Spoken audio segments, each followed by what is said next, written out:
Thanks everyone for coming out. Understand, we've all got stuff going on. I think this is a really unique opportunity for a bunch of us to come here as coaches and get better. So appreciate you guys giving up your Monday night coming down. I know it's cold. Thanks to all the East Coasters here bringing all their cold weather over with them. I know Flem joked about it, but I don't know about you guys, but I'm freezing here at the moment. So I'll try and keep moving around a little bit. I'll try and make this a little bit exciting. Hopefully we can forget about the cold. We're going to get these guys up and down a little bit as well.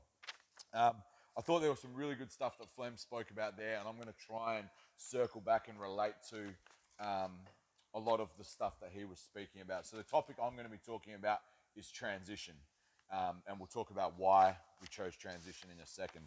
I did want to flag from Flem's presentation as well. I now understand why Tassie was so good defensively when he's talking about 1.5 fouls per reps. And if that's a mentality that you can have as a defense, referees are naturally going to start to put the whistle away. So again, anyone who saw them play saw how physical they were and how tough they were. And so that's a really good teaching point and mentality going through. I'm also going to be sending it through to every NBL ref for next year. So we can hopefully try and get one back on them. All right. So transition, why transition? I think all of us already know the answer to that. Just so, more so for my knowledge, is there anyone here coaching under 18s, 16s, 14s, 12s? Anyone coaching like NBL 1, state team, stuff like that? Yep, couple, cool. All right, so we've got a wide variety of coaches here, which is kind of what I was hoping for. When we watch the games out there, or we go down to a wobble on the weekend or whatever it is and we start watching it, what do the games look like? It's generally up and down. And especially as we go younger, the younger we get, the higher the percentage of transition possessions and opportunities. And generally, you think about those really good junior teams, they're the teams that can generate steals, or they get out and they get kick aheads and they stay wide and they can get lots of layups. And generally, as a general rule, the team that wins transition is going to be the team that wins the game. So I think it's important for us as coaches to make sure that our practices try and mimic what it looks like in a game. And it's really difficult sometimes because as a coach, you maybe want to be working on your offenses, or you want to be working on your shell defense, or your special plays, your sidelines, your baselines, your end of game, whatever it may be. But I think that's sometimes a trap that we as coaches get into, in that stuff is important and that's the fun stuff to teach, and that's probably the stuff that takes the longest to teach.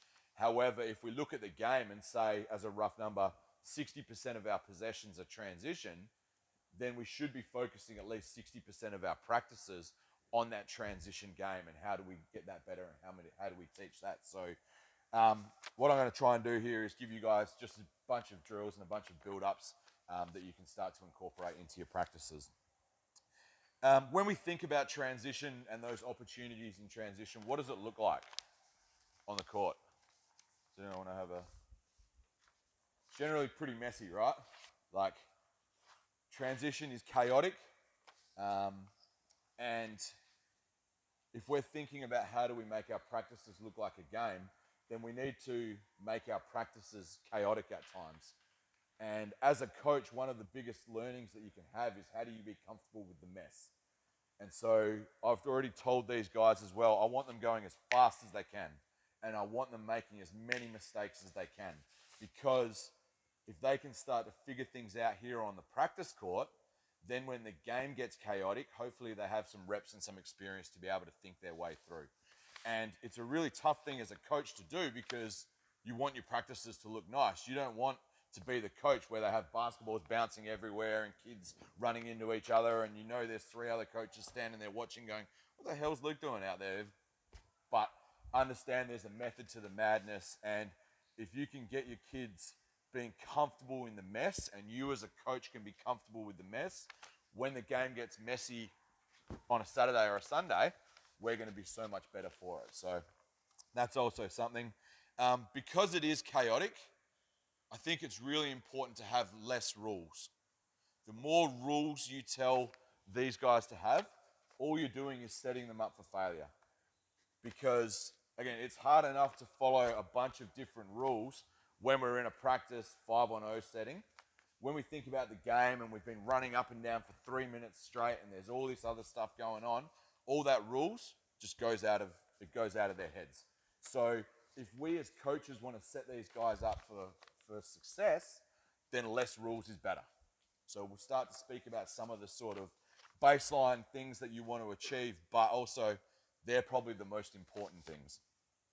And the last thing I want these guys to do is just play off instinct. All right, I think sometimes we as coaches can pigeonhole our players by making them almost be robots or making them fall into a structure, when these guys are more talented than, the modern day athlete is way more talented than athletes that were 10 years ago. Sorry to all of us ex-athletes there, but these guys are way more talented at this age than what we were back in that day. So I think that's a really good advantage for us as coaches if we can unlock that and get them to play off instinct and play off feel. I do have a checklist here of things that I want to tick off, so I'll be reading a little bit there.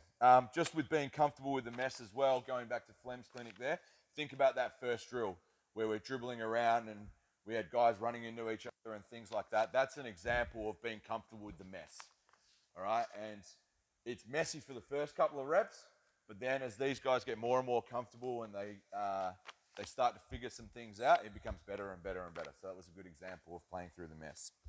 All right, just a couple of quick basic concepts or basic rules that we want to get offensively and defensively, and then we'll get into it. So offensively, we think about the transition possession. It starts with a rebound. It starts with being able to secure the ball and finish our defensive possession. So that's the first one that's really important.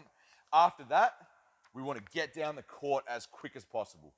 And that's both the ball and the player. So if you don't have the ball, we want you sprinting as fast as you can to try and get down the court.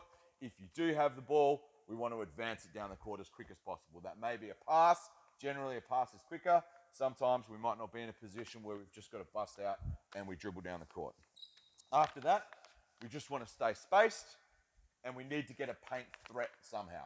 Some people like to have a rim run. Some people like to get a kick ahead and drive. Some people like to reverse it and then play out on the weak side. However you like to do it on your team, that's fine. But I think by putting an emphasis on getting a piece of the paint in the first sort of 6-8 seconds of the shot clock is going to put the defense in rotations and is going to really help your offense. So we rebound, then we get down the court as quick as possible, we find our space, and we get a piece of the paint. We can do that, we're good. Defensively, it's got to slow the ball first of all. So we've got to have someone on the basketball and slowing it. And then as a secondary piece to that, if you can keep the ball to a side, that's going to help as we move forward because it establishes a strong side of the court. We also need to have someone back at the basket. And this is something that I know we struggled with this year as the Wildcats. But I think at a lot of age groups, teams struggle with getting the basket and the concept of the basket. For me, if we have someone back at the basket, they're back inside the smile or inside the charge circle. They're not up around the red or the green line there. And the higher you lift up, the more space there is behind for cutters and things like that. So it's really important. Someone on the ball, pushing it to the side and slowing it down. Someone back in the smile, just protecting the basket. And then the other three guys are just sprinting back and overloading as much as possible. All right? And essentially with D-trans, all you're trying to do is buy time and you're trying to put out fires. Again, if we think about on offense, we need to be able to think our way through the mess and play and be comfortable with the mess.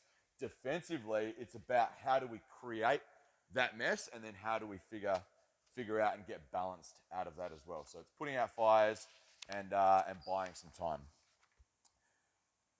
All right, I think I've spoken enough. So now we're going to get into some different drills. So all we're going to do is we're going to start one-on-one. I'm going to try and two-way teach, so have a focus for the defense, a focus for the offense, and we'll start to build it up as we get out here as well, okay? Flem, can I actually borrow you? Can you come out and be? All right, fellas, I know I've spoken enough. Stand up. Let's get a blue on this side of the smile over here, a white on this side of the smile there. I need a white out here just on the three-point line there, and I need a blue just out on the three-point line out there, and Flem's got the ball. Perfect. And now you guys are just going to have like one line there of blue, one line there of white, one line there of blue, one line there of white. Okay, I know numbers aren't great. That's fine. We'll figure it out. All I need is one more white back up here. Good. One more blue out there. Excellent. So the first part of transition we spoke about is just being able to get the rebound. Okay? So all you two are going to do is you two are going to have a rebounding contest. All right? So you're going to be standing in here. You're going to be standing in here next to each other. So come and stand there. Perfect. Flem's going to be walking through here. He's going to throw up a shot. Okay? We box out. Try and get a rebound. Now, once we get the rebound, offensively, we need to start an outlet real quick. Okay? So if the ball goes up and you grab the rebound there, perfect. You're trying to get an outlet to my man out there. Okay? You're defensively trying to jam up and slow down and try and buy time. Okay? Really simple. If you can get an outlet out there, you get a point. If you can get a deflection, you get a point. All right? You two are ready to step in. You two are ready to step in for the next rep. Okay? Here we go. Let's have a look. Good. Get it, get it, get it. Good, good, good, good. Blue, 1 point. Next, next, next. Here we go. Good. Get it. Good. No dribble. No dribble. Next. Good. Outlet. Good. Okay, hold up. So we want now, bad coaching from my part, didn't give you guys enough guidelines. We want our passes to be flat passes. All right? Flem spoke earlier about boom, boom, boom. Get that ball popping, okay? You throw that bounce pass out there, what happens? Yeah, it's stolen. We're giving out 2 points, and then we've got to take it out of court, okay? Good passes. Hey, fight and get this rebound. Here we go, play. Good. Good. Let's go first team to 3. Good. Next.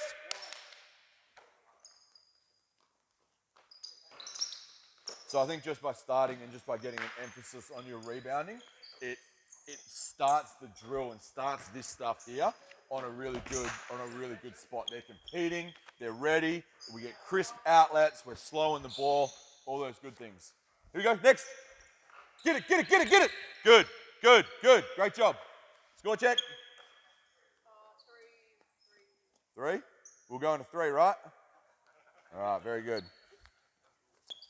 So, how did you just create space to make that pass? Pivot? Yeah, excellent. So, as coaches and going off what Flem was talking about as well, if we can try and get more drill out of our drills, more practice out of our practices, we need to incorporate multiple skills within a drill, okay? So just then, like if we go and we just do a bunch of footwork and a bunch of pivoting drills, kids are going to switch off, coaches are going to switch off, that's boring, okay? So I think by putting an emphasis on your footwork in all of this stuff here, you're going to be getting more drill out of your drill. So fellas, now, as you're playing here, so you two are coming in here to get this rebound, as the shot goes up, I want you to get your rebound on 2 feet. If you can pivot through and make a pass without taking a dribble, you get 2 points. But now you have a dribble, okay? So let's say you grab the rebound there. So what's your job? Try and get a deflection, right? So what was his rule defensively? How many fouls are you allowed? 1.5? I'm giving you 2 fouls. You get 2 fouls, okay? Trying to one-up Tassie. So you now, if you can pivot and find a way to make a good outlet without the ball hitting the ground, blue team gets 2 points. You also now have 1 dribble. So you can retreat dribble, you can pull through and take 1 dribble there to create some space, all right? And if you can make that pass with 1 dribble, you guys get 1 point. If you can't do it, no one gets a point. All right, ball back to Flem. Hey, defense, you get 2 fouls. Here, go. Go into 3. Next. I think by just incorporating, ramping up the defense, hopefully the footwork starts to ramp up. Next, next. Hopefully the footwork starts to ramp up and the skills start to ramp up a little more.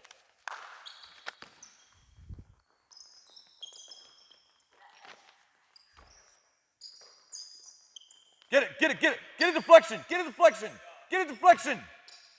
Next, here we go. Hey, has anyone got a deflection yet?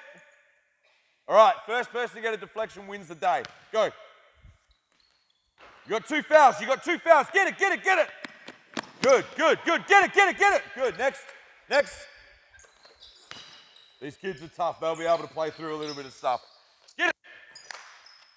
So as we're watching here as well, how come we're not getting any deflections? What's something that's happening?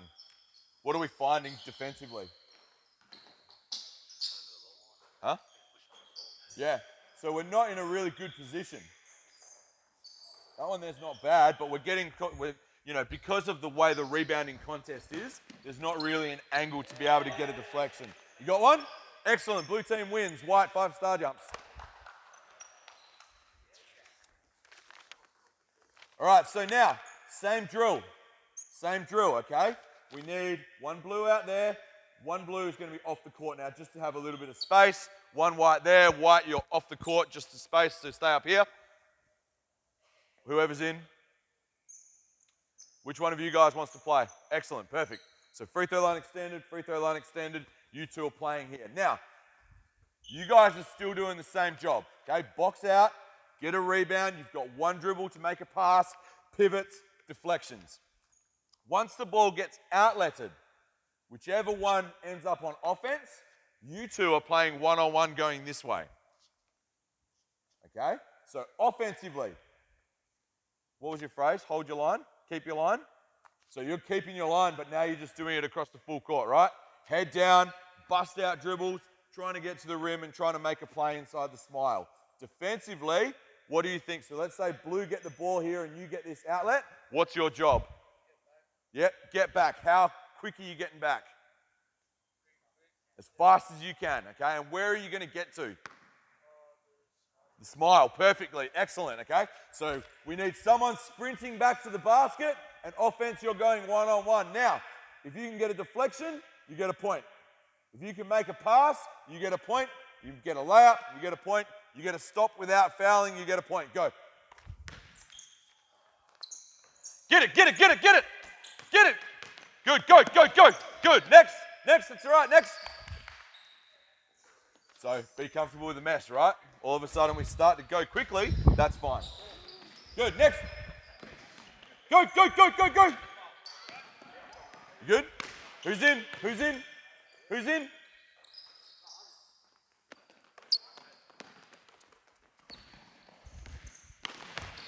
Here we go. Get it, get it, get it. Now you can see the passes are starting to be a little bit outrageous, right? We can clean that up afterwards. Good, go, go, go, go, go. Good, not bad. All right, now, what's happening here? What are these guys here starting to do? Cheat, okay, which is fine, but what's the first part of defense? Oh, sorry, first part of offense, transition. Hey? Nah. What do we have to do first? If we're playing defense and the shot goes up, we've got to secure the ball. So half of you guys are starting to leak out before we secure the ball. Okay, so now as a rule, I hate rules, but now as a guideline, you guys can't go past the red line until the ball is secured. All right, play.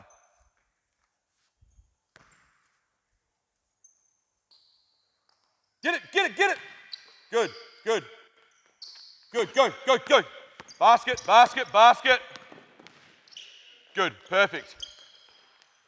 Really good D-trans just there. We get back to the basket, we wall up, we make them slow down, make them make one more move, and guess what?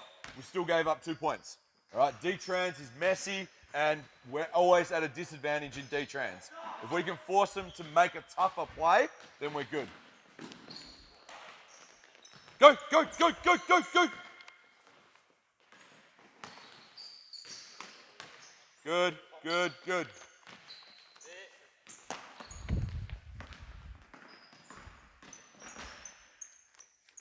Pretty good, pretty good. Now, it's also really tough going back that way there when someone's getting downhill to try and defend without fouling.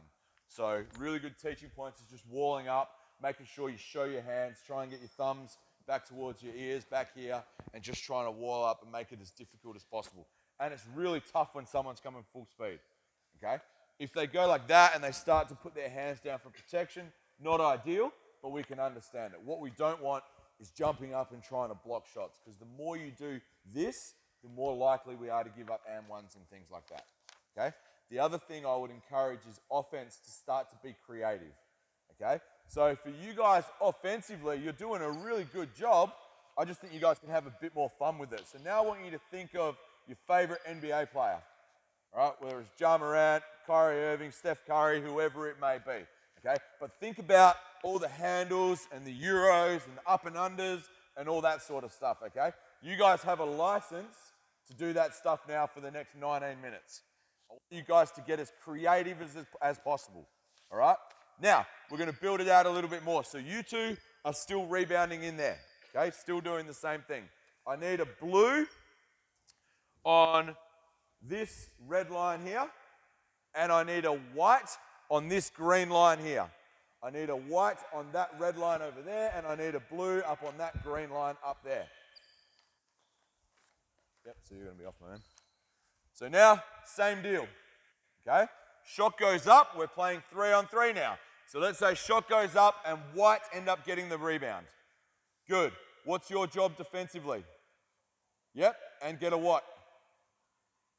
Deflection. So you're going to be up. You've got 2 fouls here, remember? So you're up. What's your job? Outlet, okay? You can either pivot and make an outlet, or you've got one escape dribble to make an outlet, okay? You now have 2 choices to outlet though. You can outlet here, or you can outlet here, okay? And both have their risk and reward. If you manage to make this outlet and we catch it here, we probably end up with 2 points. But a much more difficult pass, you throw this and it gets picked off, we're running back down here, okay? I'm not going to tell you which one's which. You can come back to the ball and catch that there, and then we're in trance. So let's say we do that. You go there, and you make that outlet. Perfect. What's your job now? Slow the ball, and what? Keep it to a side. Perfect. So we're slowing the ball, and we're keeping it to a side. What are you going to be doing? Sprinting. Go. What's your job? Yep. No. Hang on. Stay back here. Sorry, my bad coaching. Stay back there. So he's sprinting. What did you say? Chase him. Not quite. And this is a trap that everyone gets caught in D-trans. What's the second? So if our first thing is getting the ball secure, what's our second thing in D-trans? Now, what's the most important thing to protect now that we've got the ball? Basket. Perfect. So when you're sprinting, where are you sprinting? Basket. Perfect. So if he starts running and he runs to the corner, where are you going to go? No. Where are you going to go? Basket. Perfect. So let's just walk it out. So we start walking down here. You go to the corner. This is a trap that everyone gets caught in, is chase our man, chase our man, chase our man. Here, just go over here. What happens now? What haven't we got? Anyone at the basket? You're doing your job channeling. Now we've got a straight line layup from there. Anyone been in that position before? Happens all the time. So really important that we start to get our ball and basket sorted. So don't go too far.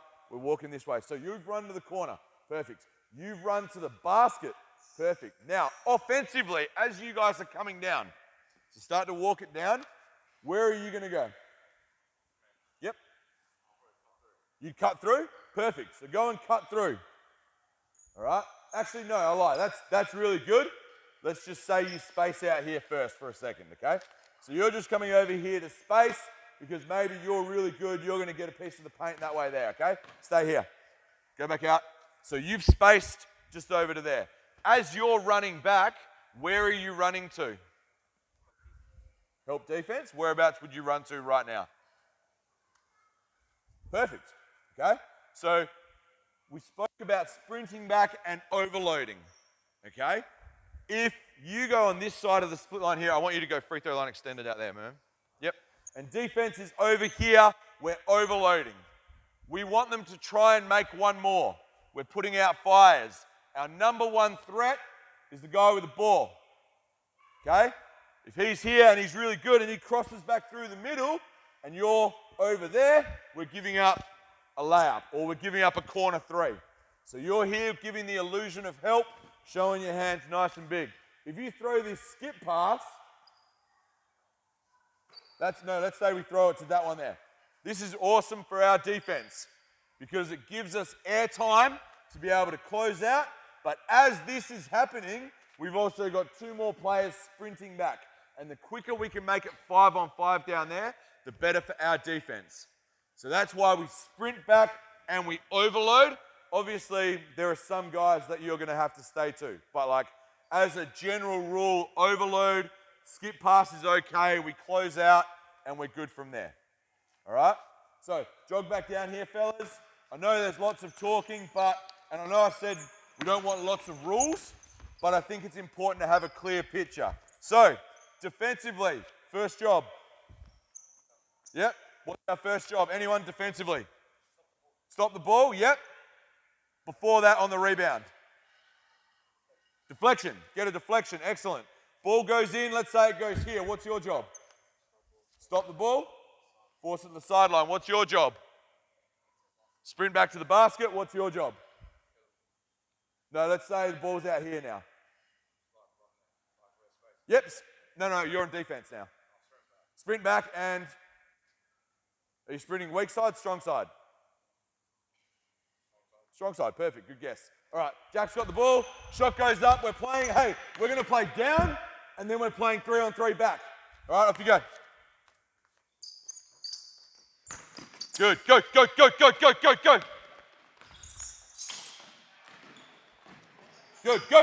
3-on-3. What you'll find is your D-trans is going to be so much better coming this way here because we're balanced and there's not outlets and things like that. Good. 8, 7, 6, 5, 4, 3, 2, 1, turnover. Good. Next. Hey, I didn't see any Kyrie Irving there. Didn't see any Ja Morant. Go quick, fellas. Go quick. Good. Get it. Go. Good. Go. So what do you think the next layer defensively is going to be for us? No, not talking. So if we watch this now, and again, it's not their fault, we haven't scripted it. And I think as coaches, sometimes we get in the trap of saying, guys, you got to talk. And we don't tell them what they don't know what to say. So again, sometimes I think if we can just give them the answers and then hold them accountable to making sure they give us the answers back, then we're good. Good. Move it. Next. Here we go. Get a bucket. Go. Come on, go faster. There you go. Good. So what didn't we have defensively? Didn't have anyone on the basket. Okay. Really good offensively. Just go. Get a bucket. Last one here. Get a bucket. Go. Yeah, good. Yes. Great job. Excellent. Get a bucket. Go. Too slow. Good. Excellent. Finish. All right. Not bad. Have a rest, fellas. Hey, we're going to go a second. Just catch your breath. So I think as a coach, if you can encourage your offense to go faster, organically it's going to get messier. Okay? But what it will do, one, it'll give you some easy buckets. And I think if we all can get in that mode of just going faster in a game, it's going to create easier possessions for us. But then, thinking back to our practice, if we're going faster at practice, then our defense has to be that little bit better. Okay? So anytime you can encourage your offense to go faster, that's going to be really good, okay? That's the basic principles of it. All right? Space the floor, move the ball offensively, get a piece of the paint, and go fast. Right? Pretty simple stuff. Defensively, have the ball, establish a strong side, make sure you have someone back at the basket. If there's anything that you take away from this clinic, get someone at the basket, in the charge circle, walling up. And then everyone else sprinting back and overloading, okay? We're just going to move the... Yes? I ran a similar drill with my team, and I appreciate that ability to move fast, get them moving fast. But inevitably, they always send the ball down the middle instead of kicking it to the sideline. So being comfortable with the mess, what's that balance for, hey, yeah, that was good, it was fast, but we want to go there versus, yep. okay, well, going up fast. I I think as a coach, you can manipulate the drill a little bit, so you can move the pieces around, so maybe they're not running towards the middle. So maybe you can start with your outlets wide, or you can start with people in the corner and they've got to cross out and touch a sideline before. So I'll show you that now. So all right, fellas, I need a blue and white down in this corner here. I need a blue and white over in this corner here. I need a white, a blue, a white, a blue. Ball at the front. So someone is not going to be, yep, perfect. Excellent. Okay, now you guys are going to be going taps. So you're going to throw the ball up off the backboard. Next person go, next person go. Perfect, perfect, perfect, okay? When I yell go, grab the rebound. Blue are now on offense, okay? You guys must cross the court. You must touch a sideline, both of you. So you two and you two must touch the other sideline before you can go and touch the ball. No, just touch it with your foot. Good question. Bad coaching, good question. Just go over, touch the sideline with your foot, and then you're playing, okay? So what we want to try and simulate here, actually let's start you guys edge of the paint. So edge of the keyway, just so you're not running as far. Just take off and we're going from there, okay? Taps here, we're going down and back, 4 on 4. Here we go. Go!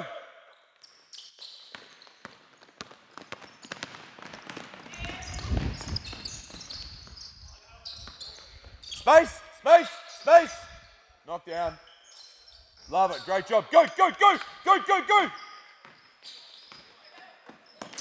Good, good, good. 8, 7, 6. Play. You've got to finish the possession. All right, set it back up again. We go to the next one. Flem, you want to call go? So, it's messy and it may not look like, but what we're trying to do here is we're just trying to build habits of getting wide, touching the sideline, and we can get those kicker heads down the sideline or attack down the sideline rather than through the middle corridor. It's going to be so much better for you. And you can, as a coach, incorporate lots of different things. You can put cones in the middle and you have to run around the cones. You might start your lines out of court so they run in. Whatever suits your team and your setup is going to be better. All right, next one. Defense, you don't need to touch the sideline. Offense does have to touch the sideline, okay? Hey, keep going fast, fellas. Keep going fast. We need one more blue here. Excellent. If you're on offense, yes. If you're on defense, no. Go, go. Good, good.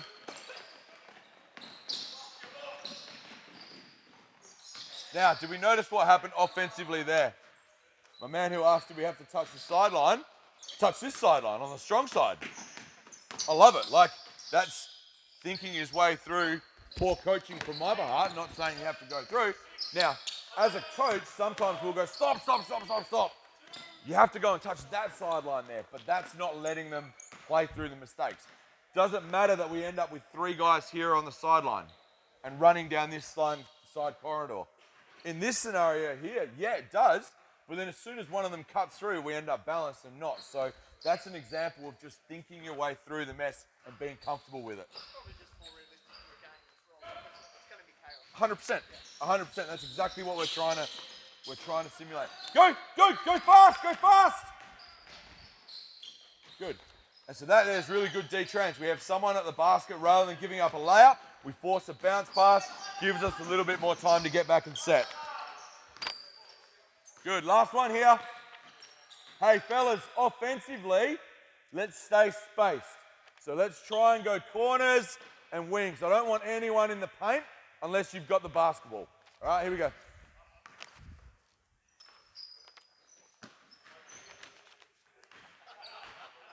Love it. Here we go.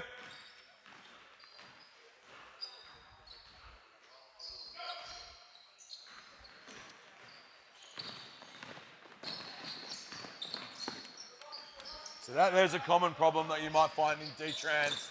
Guys trying to go and block shots rather than just getting back and trying to wall up. Really tough one. Let's go one more, one more.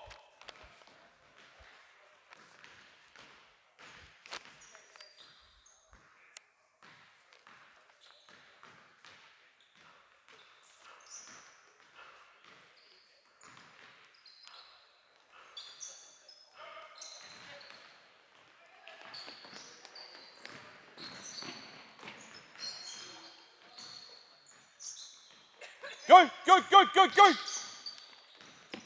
Stay space, space, corner, corner, corner. Move it, move it, move it, move it, move it. Not bad, not bad. So you can start to see offensively now how that can build into your offensive, like we spend so much time as coaches going, okay, we're going to come down and we're running horns, or we're running this, or we're running this. Whereas the game is just about try and get an advantage. If not, move the ball on. Try and get an advantage. You can't do that, move the ball on. And we just continue to go from there. So we're going to play, last little bit, we're just going to play 5-on-5 down. And I just want you guys to focus on the secondary offensive part. So once we get down there, how do we play? We don't want to have anyone in the paint if we're playing 5 out. No pick and roll, just move the basketball and play. All right, last one. I need white team. I need one of you here, one on the elbow, one on the free throw line, one on the elbow, and one out on the wing. Blue team, one there, one there, one there, one there, one there. 5-on-5, sorry, 5-on-5, apologies. Perfect. So now we're just going to play 5-on-5 down, 5-on-5 back, okay? Sure everyone's done this drill before. Flem's going to pick someone. He's going to throw the basketball to someone on the baseline. If you're, yep, perfect, you touch the baseline there. Now, I just want to talk about our offense. So let's walk down here and talk through. So what's your job as an offensive player with the ball? There you go, louder. What? Yeah, try and go as fast as you can, okay? If we can't kick the ball ahead, we want to get the ball ahead, okay? Where do you think you're going to run? Nah, don't go to the basket. Let's go corner. Perfect. Go to the corner. Where are you going to go? 45. Perfect. Go there. Where are you going to go? Cool. Top. Where are you going to go? Yeah, you can cut through or you can go corner. I don't care. Let's say you get trapped right now. Perfect. What are you going to do? Probably pass it, right? Who are you going to pass it to? Perfect. What are you going to do? Drive or what? Pass. Good. Do that. What are you going to do? Drive or pass. Perfect. One more. What are you going to do? Shoot it or drive. Cool. Let's say you drive. Good. What are you going to do? Space back out. Good. Drive. Drive. Now what are you going to do? Cool. Do it. So my point is we don't need to script this stuff. We can just go down and let them play. And as long as they're playing with space and they're moving the basketball, they're going to be good. All right. Down here, fellas. Down here, fellas. Set that up. In that scenario there in the corner, yep. What's your preference? Stay out for a 3 or cut the baseline as you're open? My favourite answer to any question is it depends. If that's a knockdown shooter, stay in the corner.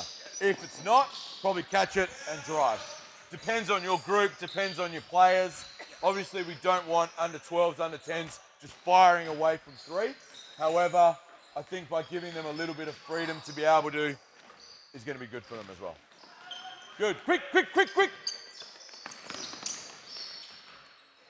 Good, not bad. Last one. Last one here, fellas. Hey, we don't want anyone in the paint unless you've got the ball. We don't want anyone in the paint unless you've got the ball. Here we go. Last rep, make it your best.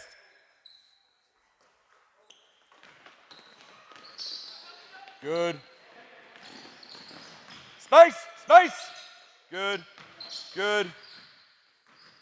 Not bad. Pretty good offense. Here we go. Go blue, go blue. Space, space, space. Good. Move it, move it, move it, move it. All right, pretty good, pretty good. All right, fellas, bring it in here, bring it in here. We'll give these guys a clap. That's pretty good.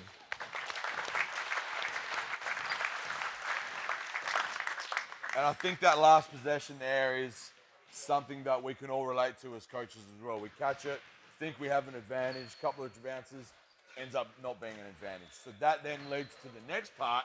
If you have space, how do we move the ball? How do we move the ball? How do we move the ball? And manage to gain an advantage and then maintain that advantage there. I know I spoke for a lot. Sorry, yes? Yep. So it can be one guy touching the base. You can make it as 2 guys. So sometimes at the Cats we'll call a name and we'll throw the ball out. So then we've got a 5-on-3 quickly this way. They have to have a little bit more basket, a little bit more ball, a little bit more sprint. Sometimes we'll just play it 5-on-5 where no one touches and they'll just run back there. I know I spoke a lot tonight as well, but I think And I know I probably made it sound a lot more complicated than what it needs to be. But I think if you can have those basic rules, offensively, if we can secure the rebound, has to happen. If we can then get the ball and get ourselves down the court as quick as possible, that's going to be great. And then if we can just space the ball and get a paint touch, you're set up for a really good offense regardless of what you run. And then defensively, if you can have someone slow the ball, pin it to the sideline, you have someone back at the basket and everyone else just sprints back and we turn it into a 5-on-5 and we put fires out, you're going to be pretty good in D-trans as well. And as we spoke about at the beginning, the team generally that wins transition is the team that generally wins the game or has an advantage. And it doesn't matter whether it's at the NBL or it's at under 10s. All right? I think that's everything that I covered, being cognizant of time. Any questions, anything that maybe we didn't cover off? Yep. It's kind of asking all your preferences. When you talk about between the basket or safety or cap and whatever you might call it, would you prefer to allocate, maybe it might be same fight, would you rather say player X, you're going to be it, or would you rather it be like in that situation, the person furthest from the ball would you rather teach the natural instinct for them to be the one that runs back to the basket? Going back to the rules scenario, I don't particularly like, okay, our 5-man or player X is going to be back there because they may have gone for a layup and have fallen out of court. And so then if we're coming back here and guys do the right thing, then we're going to give up a layup back there. Likewise, if guys don't do the right thing and someone else goes there, technically they're doing the team thing, but within our rules, they may not do that because player X, who's down on the ground, hasn't got back as well. So I think by encouraging your players to play on instinct is going to be a lot more beneficial for your team. Anything else? Yep. On the transition, what percentage do you put on slowing the ball? Slowing the ball? If we were breaking it up into percentages, I would say 50% of it is about getting the basket. That's the most important. I would say probably 25 and 25. You've got to sprint back and you've got to try and slow the ball. And the ball isn't necessarily about getting in a stance and sliding your feet and doing the old zigzag drill. That's a perfect world. But in transition where it's chaos and all we're trying to do is buy us half a second or buy us a second, it might be a deflection. It might be just a little stunt and then we're getting back.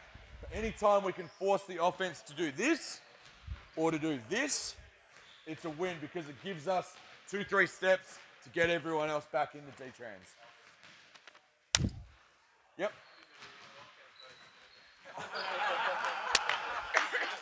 That's the $1 million. I have no idea. No idea. I would love to tell you, but I have no idea myself. All right. Again, really appreciate you guys coming out on a Monday night. Can we just give up one big clap for these guys as well, eh?